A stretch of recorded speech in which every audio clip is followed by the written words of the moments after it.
The first time I saw her, she was standing in the lobby of my new office, clutching a brown envelope and looking lost. Her name tag said Lena Barrett, intern. For a moment, the world seemed to stop moving. That last name hit harder than I wanted it to. Barrett. My hands went cold. 5 years ago, that name had destroyed me. She didn't recognize me, of course. Why would she? Back then, I wasn't the man standing behind a glass office door with his own name etched on it. I was just the guy everyone avoided in the hallway, the one whose picture had been quietly removed from the company website after a scandal he didn't cause. Lena smiled nervously when I stepped out of my office. "Good morning, sir. I was told to report to HR, but they said you wanted to meet me first." Her voice was polite, warm, nothing like her father's. I nodded slowly, forcing a calm I didn't feel. Yes, I did. She had his eyes, though. Sharp, alert, always searching for judgment. I told her to sit. She did, neatly folding her hands on her lap. She was maybe 23, fresh out of college. There was a tremor in her voice when she said, "It's my first job. I really appreciate the opportunity." I almost laughed at the irony. Her father had once said the same to me, on the day I hired him as my senior manager. For a moment, the weight of memory pulled me backward to the day it all began. 5 years ago, I was the operations head at Dawson & Co. Construction, a mid-sized firm that was finally starting to make a name for itself. We were building a city block, a dream project, clean reputation, loyal clients, and then came Mark Barrett, my new boss. Corporate sent him down from headquarters to streamline operations. In truth, he was there to take credit for the work others had already done. He was charming at first, always with that disarming smile and a hand on your shoulder, telling you that we're a team. But I'd seen enough men like him to know the difference between teamwork and takeover. Still, I played along. I had a son in school, a mortgage, parents depending on me. Survival teaches you to nod at the devil as long as he signs your paycheck. A few months later, small irregularities started showing up in the project accounts. Invoices I hadn't approved, material orders that didn't match site usage. When I asked accounting, they said everything had been authorized by me. My signature was on every single file. I remember sitting there, staring at those documents, my heart beating so loud it drowned out the hum of the office lights. It was my handwriting, my initials, except I hadn't signed them. By the time I figured out what was happening, it was too late. Mark had already called for an internal audit. He played it perfectly. The shocked superior, the disappointed mentor. "I trusted you," he'd said in front of the board, pretending to hold back anger. And I just stood there, helpless, with forged documents in front of me and everyone's eyes drilling into my skin. They fired me the next morning. No hearing, no chance to explain. I still remember the look on my colleagues' faces when I packed my things. No one said a word. Guilt makes people silent. By evening, my name was in the local paper. Senior executive accused of fraud in Dawson & Co. project. Clients pulled out. My phone stopped ringing. Even my landlord hesitated to renew the lease. That night, I sat in my car outside a convenience store, staring at the rain sliding down the windshield, wondering how a man's life could vanish overnight. I didn't even have the courage to tell my parents. I told my son I'd taken a break from work. He was 9. He believed me. I didn't plan on rebuilding, not then. For months, I just survived. Took freelance jobs, lived in a rented room, ate whatever I could afford. There's a strange quiet that comes after public humiliation. The world forgets you, but the mirror doesn't. Then one night I ran into an old foreman from the Dawson project. He looked at me with hesitation, then said something I'll never forget. "Sir, they still use your project designs, even after they fired you. The same layouts, the same model." That hit me deeper than any insult could, because that meant my work had survived. Even if I hadn't, something changed in me that night. I went home, reopened my old files, and started drafting again. Not for anyone else, just to remember what it felt like to build something clean, something that didn't need lies to stand tall. And somehow, one honest design led to another. I started a small consultancy, Miller Design Works, just me and an old laptop. At first, it was just side gigs and repairs, but one project caught a developer's attention, then another.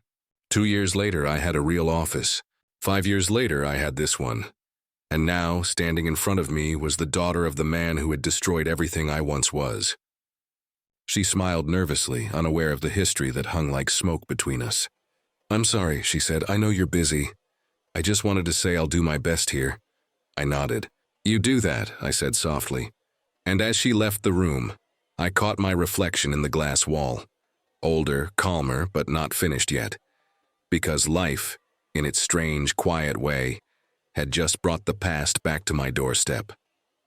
And this time, I wasn't the one on trial. Lena started her first week quietly. She was polite, efficient, and always on time, the kind of intern who took notes even when no one was talking.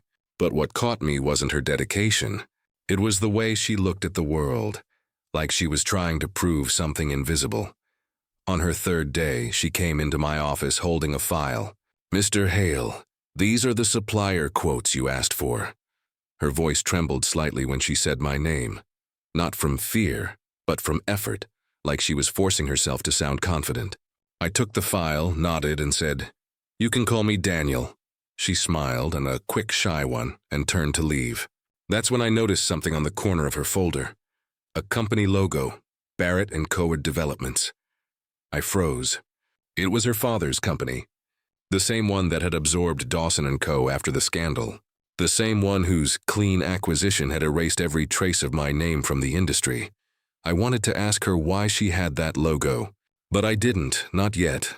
Instead, I studied her, how she handled herself, how she interacted with people, how she spoke about her family, or rather, how she never did. Over time, small cracks began to show in her silence. One evening, we stayed late finalizing layout revisions. She looked tired, eyes red from staring at spreadsheets. When I offered her coffee, she smiled faintly and said, "No, thank you. My dad used to say coffee is for people who can't manage time." There was no pride in her voice, just quiet resentment. I looked up from the blueprints. "Sounds strict," she laughed softly. "Strict is a kind word. My father believed that mistakes were unforgivable." She paused, fiddling with a pen. "Even ones that weren't yours." Her words hit like a shard of glass. I didn't say anything, but my chest tightened. I wondered if she knew. If she'd heard the stories about me, the fraud case the man her father exposed. But she didn't seem to. Or maybe she didn't care. Days turned into weeks, and against my better judgment, I began to admire her. She was sharp, organized, and honest in a way that reminded me of who I used to be. The office started to notice too. My team liked her, clients trusted her, and me? I tried not to, but I found myself softening. Then one afternoon, fate decided to pull the rug again.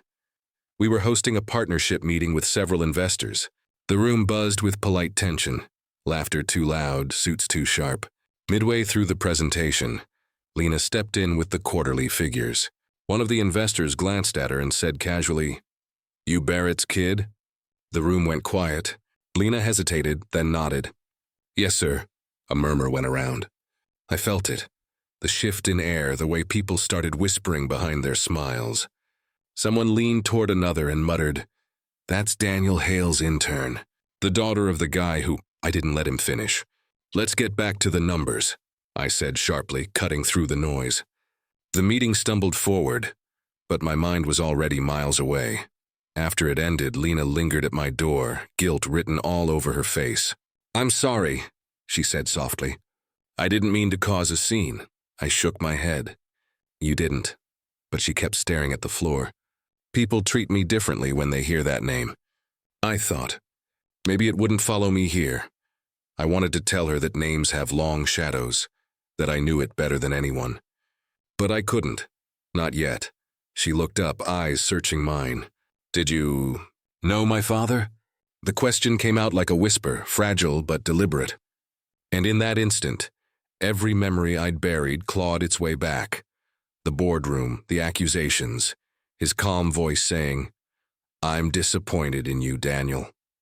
I took a slow breath. "Yes," I said finally. "I did." She nodded like she already knew the answer. "Then you probably don't think much of me." I looked at her for a long moment. "You're not your father, Lena." Her shoulders loosened and she smiled just a little. "I hope not." That night I couldn't sleep. I sat by the window of my apartment, watching the city lights blink like restless memories. The irony wasn't lost on me. The daughter of the man who had destroyed my life was now helping me rebuild it. But something deeper kept twisting inside me. Because if Lena was here, if she had left her father's company, it meant something had happened. Maybe Barrett's empire wasn't as untouchable as I'd imagined. And maybe, just maybe, if fate wasn't done writing the story. The next morning, a sealed letter arrived on my desk. No sender, no name. Inside was a photocopy of a 5-year-old document, with my forged signature on it. And at the bottom, in handwriting I'd never forget, were 3 words. He's doing it again. The envelope had no return address. Just my name, typed neatly in black letters. When I slid it open, the smell of old paper hit me, faint like dust trapped in a file drawer for years. Inside was a single photocopy, a purchase authorization document from Dawson & Co., dated 5 years ago. The same project. The same fake transaction that had cost me everything. I sat there staring at it, my pulse slow but heavy. And there it was, my name at the bottom, my forged signature. Even after all these years, I could tell it wasn't mine. The strokes were perfect, but too perfect, like someone trying to imitate confidence they didn't earn. But what froze me wasn't the forgery. It was the handwriting beneath it. 3 words written in pen. He's doing it again. I turned the paper over, half expecting more, nothing, just those words, and a faint coffee stain on the corner. For a moment, I thought it was a prank, maybe someone in accounting trying to stir trouble. But deep down, my gut told me otherwise. Someone new, someone from that time, maybe from inside Barrett's company. I called the only man who might still have connections to the old site. Frank Coleman. The foreman who'd told me years ago they were still using my blueprints. Frank answered on the second ring. His voice was older, raspier but warm. "Danny, well, I'll be damned. Been a long time. Too long," I said. "Listen, I got something strange today. From the old Dawson project." He hesitated. "You talking about the Barrett contracts?" My throat tightened. "Yeah, you still working with them?" He sighed, "Not for a while. Got out after they started pulling the same old tricks. Inflated costs, ghost suppliers, you know the game. The same words. The same methods. And suddenly that note made sense. "Frank," I said quietly, "who's signing the papers now?" He paused for a moment too long. "You really want to know?" "I wouldn't be asking if I didn't." "Then you better sit down," he said. "The authorizations, they're coming from Lena Barrett." For a second, I thought I'd misheard him. "Lena?" "Yeah, her name's on all the new contracts. She took over the internal accounts 2 months ago." My hand gripped the edge of the desk. "You sure about that?" "Positive. But she's just the front, Danny. Someone's feeding her the documents." I closed my eyes. "Who?" "That's the thing. Nobody knows. But the trail leads back to your old friend, Mark Barrett." A dull ache built behind my eyes. 5 years later, the man was running the same playbook, only this time using his daughter as a shield. After I hung up, I sat there in silence, listening to the ticking of the office clock. The city outside was bright and alive, but I felt like I was back in that boardroom, accused, cornered, humiliated, and the idea that she might be part of it? That cut deeper than I expected. The next day, Lena came into work as usual, smiling, polite, unaware that the ground beneath us was shifting. I watched her from my glass office as she organized project files, laughing with the team. She didn't look like a liar, but then again, neither had her father. Later that evening, after most of the staff had left, I called her in. She looked nervous, maybe from the tone of my voice. "Everything okay, Mr. Hale?" I slid the photocopy across the desk. "Do you recognize this?" She glanced at it, confused at first, then frowning. "This looks old," she said. "Where did you get it?" "It was sent to me anonymously." "That's your father's company header." She blinked. "Yes, it is. But I've never seen this before." Then she read the note. "He's doing it again," color drained from her face. She looked up at me, eyes wide. "What does this mean?" I studied her carefully. "You tell me." I don't know," she stammered. "My father and I aren't close. We haven't spoken in months."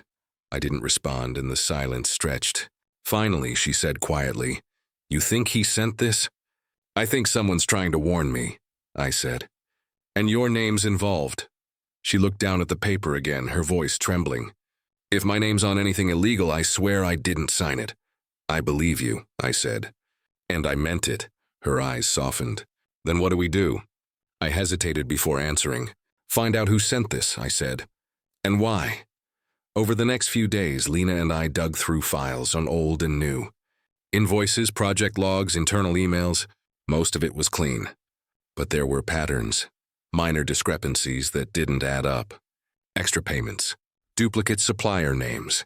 Subtle, almost invisible. Exactly how Barrett had done it before. The deeper we went, the more she realized the scope of what her father had built, and the lies beneath it.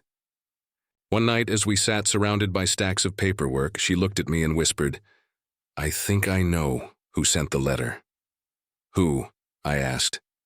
My father's assistant, Grace. She was the only one who ever questioned his numbers. You think she's trying to reach you? Lena nodded slowly. Or you. Maybe both. Before I could respond, my phone buzzed. An unknown number. When I answered, a voice said quietly, You don't know me, but we need to talk. It's about Mark Barrett. I straightened. Who is this? There was a pause, and then the voice whispered, Grace Turner. He's planning something, and if you don't stop him this time, you'll both go down with him. Before I could ask anything more, the line went dead.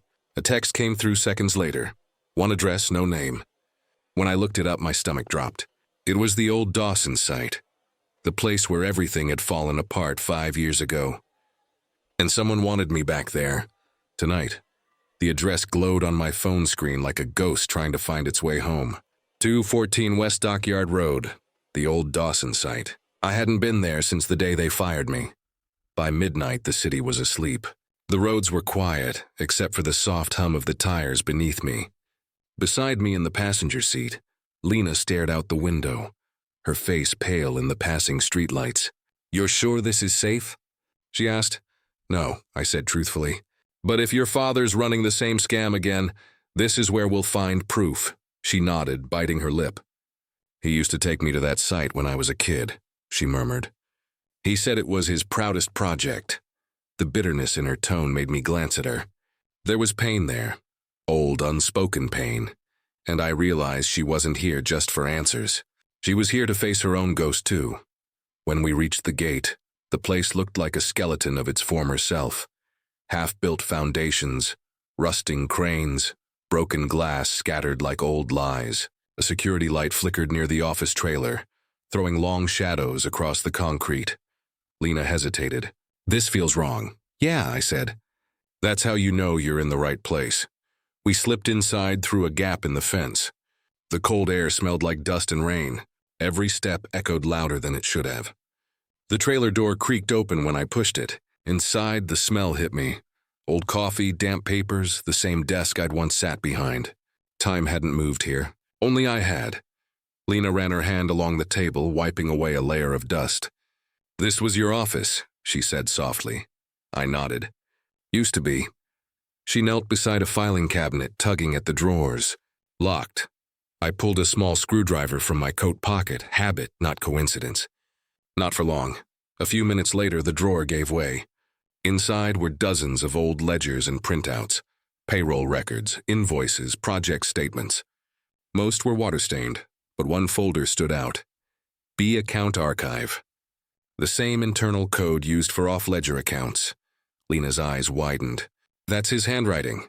She pointed at the signature line on a memo. Neat, practiced, identical to every authorization that had ruined me. I flipped through the pages. The transactions were all recent, less than 3 months old. Same suppliers, same ghost vendors. But the signature at the bottom of each one wasn't Barrett's. It was hers. Lena Barrett. She froze when she saw it. That's not mine, she whispered. I swear I didn't sign any of this. I believed her. The signature was just a little too perfect, like someone tracing confidence with a trembling hand. Then, from outside, a sound. Faint, metallic, a door closing. We both froze. Lena's eyes darted to the window. A black SUV had pulled up near the gate. 2 silhouettes stepped out, one tall, broad-shouldered, the other holding a flashlight. I didn't need to see his face to know who it was. Mark Barrett. "Get down," I hissed, pulling her toward the corner. Through the cracked blinds, I watched him approach the trailer. Even in the dim light, he looked the same. Immaculate suit, posture of a man who still thought the world owed him obedience. He opened the trailer door with a key. "Stay behind me," I whispered. He stepped inside, talking quietly to the man beside him. Grace was supposed to destroy these files. "If anyone finds them—" His voice stopped mid-sentence when he saw the open cabinet. "Someone's been here." I pressed against the wall, my pulse hammering. The man with him, the guard, probably, scanned the room with his flashlight. The beam swept across the floor, inches from our shoes. Then Lena made the smallest sound. A sharp breath, caught halfway. The guard turned. "Who's there?" I grabbed her hand and bolted for the back door. Barrett shouted, "Stop them!" As we crashed into the cold night air, we sprinted across the open yard, our shadows stretching like ghosts under the floodlights. The sound of footsteps pounded behind us. "Closer, closer, over here," I yelled, pointing toward a narrow service tunnel near the loading bay. We ducked inside just as the flashlight beam swept past. For a few moments, all we could hear was our breathing, then silence. After what felt like forever, Lena whispered, "That was him, wasn't it?" I nodded. "Your father." She closed her eyes. "He's still doing it." "Yeah," I said. "And this time we have proof." I lifted the folder in my hand. The last page was still glowing faintly from the flashlight glare, her forged signature staring back like an accusation. When we finally made it back to the car, Lena sat quietly, staring at her reflection in the window. Her voice was low when she spoke. "I don't know if I hate him, or if I just don't understand how he became this." I said nothing. I understood too well. Some men don't fall, and they dig their way down. She looked at me then, her eyes tired but resolute.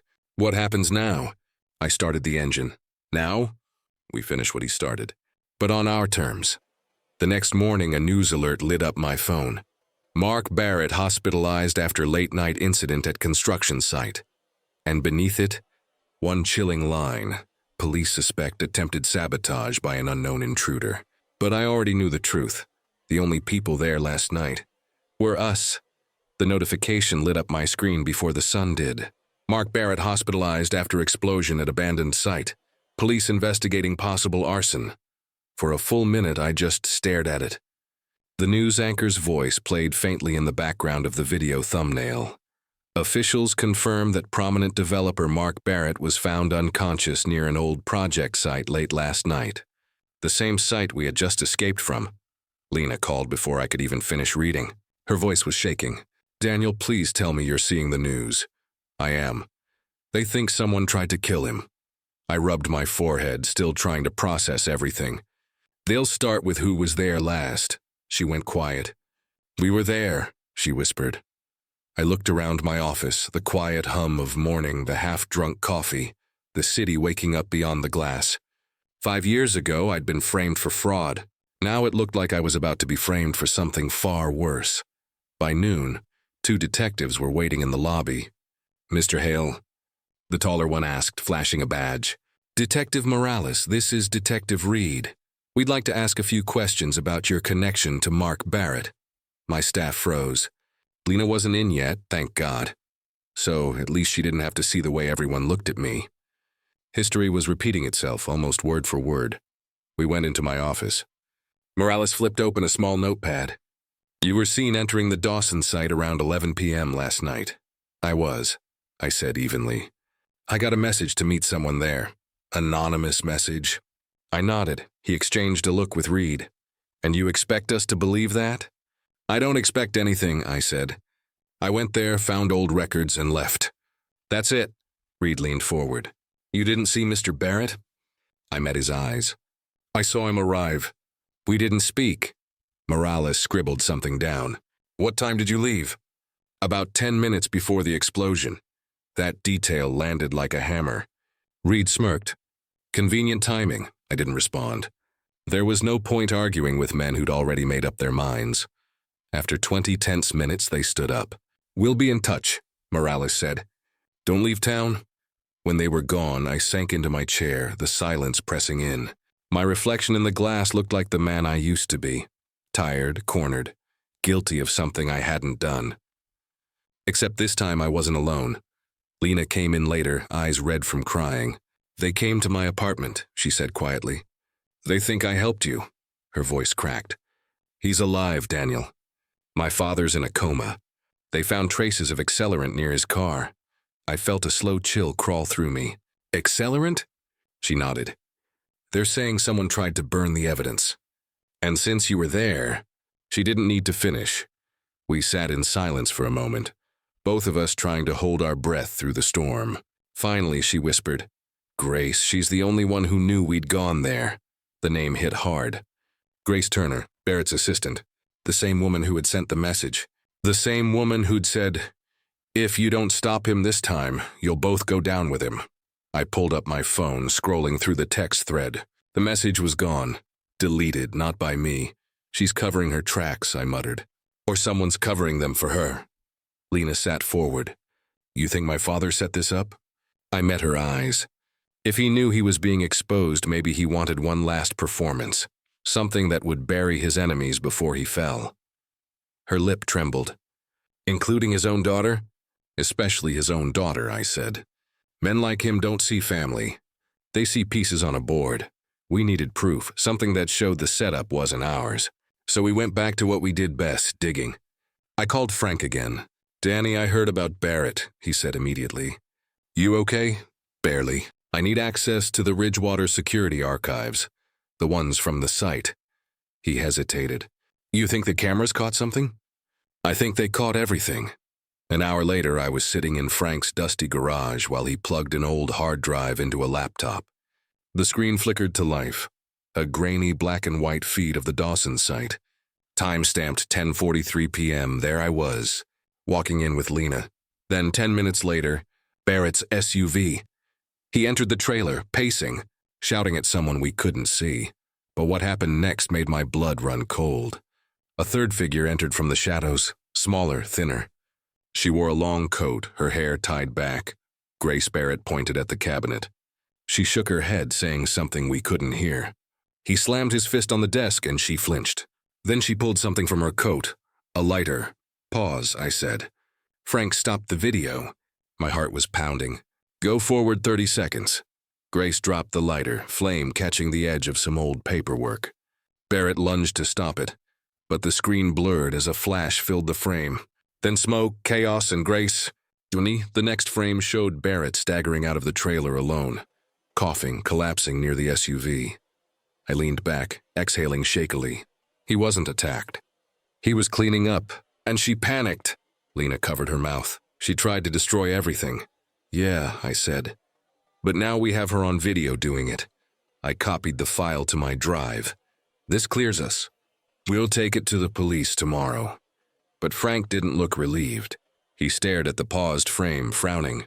"Danny, look closer." He zoomed in on Grace's wrist and a silver bracelet. Engraved on it was a logo I hadn't seen in years.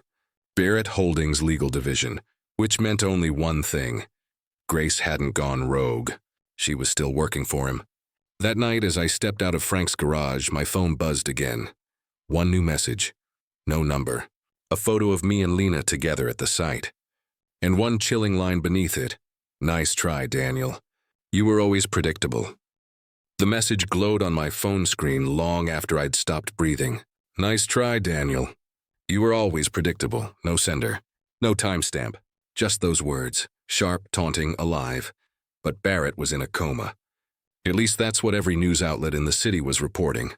I drove home through empty streets, the phone still heavy in my hand. My mind raced through possibilities. Someone from his legal team, a hacker or worse, the man himself, sending messages from behind a curtain of lies. When I reached my apartment, I didn't turn on the lights. I just sat in the dark, staring at the message again and again. There was something cruelly familiar about it. The rhythm of the words. The way he'd used to talk down to me during meetings. Predictable. It was the same word he'd used the day he set me up for fraud. That night I barely slept. By morning the world looked the same, but I wasn't. I was done reacting. It was time to move. Lena was already in the office when I arrived. She looked pale, tired, like she hadn't closed her eyes either. I've been calling the hospital, she said. They won't let me see him. Good, I said quietly. That means he's awake. Her eyes widened. What? I slid the phone across the table, the message still open. She read it once. Then again, this can't be him, she whispered. He's alive, I interrupted. And watching. She sank into the chair across from me, covering her face with her hands. Daniel. If he's awake and still running this, he won't stop until we're buried. Then we stop him first. I connected my laptop to the TV screen and opened the footage Frank and I had recovered. This video clears us, I said. It shows Grace starting the fire. But it also proves something else. What? That your father was setting up one last fraud, using the accident as his exit strategy. Lena stared at the screen, silent. Look, I said, pointing to a folder visible on the desk in one of the frames. It was labeled Transfer Phase 3, Greenwood. The same name as the new city redevelopment project he'd been bidding on before the accident. Billions in contracts. All handled through Barrett Holdings' private accounts. He was moving money, I said, wiping clean the old scams under the guise of a new start. Lena's jaw tightened. And Grace was helping him. Maybe still is. We drove to the hospital that afternoon. The building loomed against the skyline, sterile and silent. Lena used her last name to get us inside. The receptionist barely looked up when she said Barrett. When we reached the 5th floor, I saw him through the glass panel. Mark Barrett, bandaged arm, oxygen tube under his nose, machines humming softly. Unconscious, peaceful, almost convincing. Lena hesitated at the door. I can't do this. Yes, you can, I said. You need to see what he's done, not just to me, but to you. We stepped in. The room smelled like antiseptic and secrets. I stood at the foot of the bed, watching his chest rise and fall. For a long time, neither of us said a word, then suddenly, a twitch. His fingers, barely noticeable, but there, Lena froze. Daniel, I held up a hand. Wait. Barrett's eyelids fluttered just once. Then his lips parted slightly. A sound escaped, faint but deliberate. Predictable, he whispered. Lena gasped, stepping back. His eyes opened halfway, glazed but aware. He looked straight at me, a small, satisfied smile curling at the corner of his mouth. I stared at him for a long moment. You set this up. His smile didn't fade. His voice was dry, cracked. You never learn, do you? Lena's voice broke. Dad, stop this, please. He turned his head slightly, the movement slow but steady. You shouldn't be here, Lena. You've ruined enough. Ruined? She choked. You used me. He coughed, but his smirk stayed. Everyone's used for something. That was enough for me. I leaned closer. You framed me once. I let it destroy me. But this time it's going to destroy you. He smiled weakly. You think you can stop me with your little moral speeches? I straightened. No, with evidence. For the first time, his eyes flickered. What evidence? The one your assistant left behind, I said. The one that survived your fire. His hand twitched, almost a flinch. Grace was sloppy, I added. She left your voice on the trailer mic system before she lit it. It's all recorded. It was a bluff. But his reaction wasn't. His heartbeat monitor spiked. Lena stared at him, realization hitting her like a wave. It's true. You did it. You forged my name. Enough! He snapped. His voice stronger now. Anger tearing through the frailness. You think you can take what I built? I met his glare. I'm not taking it. I'm reclaiming what you stole. He tried to speak again, but his breath faltered. The nurse rushed in, startled by the monitor's alarm. We stepped out before anyone could question us. Lena was shaking. He's still dangerous. Even like that. Yeah, I said. But now we know what he's hiding and where. That night, I called Frank again. Remember that folder, Greenwood Project? Yeah, he said. I need you to trace it. Find the holding account behind it. He sighed. You planning to end him this time, Danny? No, I said quietly. I'm planning to end what he started. Lena showed up at my apartment an hour later, carrying her father's old briefcase. I took it from his office, she said, setting it on the table. I think this is what he was protecting. I flipped the latch open. Inside were documents, passports, offshore account codes, and something else. Single envelope unsealed addressed to me in Mark Barrett's handwriting. Inside was a one-line letter. If you're reading this, Daniel, you've already lost. and beneath it, a printed transaction slip showing a $5 million transfer from my company's account. The room felt colder the moment I saw that transfer slip. $5,000, withdrawn from Miller Design Works, my company. The timestamp, 6:43 a.m. that same morning, an hour before I'd even arrived at the office. For a second, the world tilted. That familiar ache of disbelief, the kind I'd felt years ago when I'd first seen my forged signature. History had looped back again, perfect and merciless. Lena leaned over my shoulder, her breath unsteady. "That's impossible," she whispered. "You didn't authorize anything." "No," I said quietly. "But someone did." I turned the page over, a note written in her father's handwriting. "Predictable men build walls. Smarter ones dig tunnels." I dropped the paper on the table. "He's laundering the money through my company. He had access through shared files when we collaborated on Ridgewater." Lena pressed a hand to her mouth. "Daniel, that means—" "It means I'm the fall guy again," I said, my voice low, calm, burning. "And this time the police won't stop at questions." We spent the next 6 hours in a fog of panic and focus. Every system, every account, I combed through them all. Barrett's fingerprints were everywhere, subtle and smug. Hidden sub-accounts under inactive projects, authorization chains rerouted through old Dawson credentials, all leading to one outcome: me. At 9 p.m., my office lights were still on when Frank called. "Danny, I traced the Greenwood Holding account. Where does it lead?" There was a pause. "You're not going to like it. Try me. It's listed under your name. Your tax ID. Looks clean, legal even. But someone registered it 3 months ago from a corporate IP in Barrett Holdings." I closed my eyes. "He built the noose before we even started pulling the rope." Frank exhaled. "You want me to leak it?" "No," I said. "Not yet. Not until we have something that can't be twisted. Because I knew men like Barrett. They didn't die in hospital beds. They died in headlines." 2 days later, the police froze my accounts. The same detectives came back, this time less polite. Morales placed the printed slip on my desk. $5 million, Mr. Hale. Care to explain?" "I was framed," Reed smirked. "You've used that line before." "Because it was true before. And it's true now." Lena stood beside me, trembling but steady. "Detective, that account was created by my father." "He's—" "Miss Barrett," Morales interrupted. "Your father is in critical condition. He's not running offshore operations from a hospital bed." "Then how do you explain this?" She shot back, sliding the letter across the desk, the one with her father's handwriting. Morales read it, his eyes narrowing. "Predictable men build walls?" he murmured. "Cute," Reed frowned. "You sure this is his handwriting?" Lena nodded. "I'd bet my life on it." Reed looked at me. "Then he set you up while half dead." "Exactly," I said. "That's the kind of man he is." Morales sighed, shutting his notebook.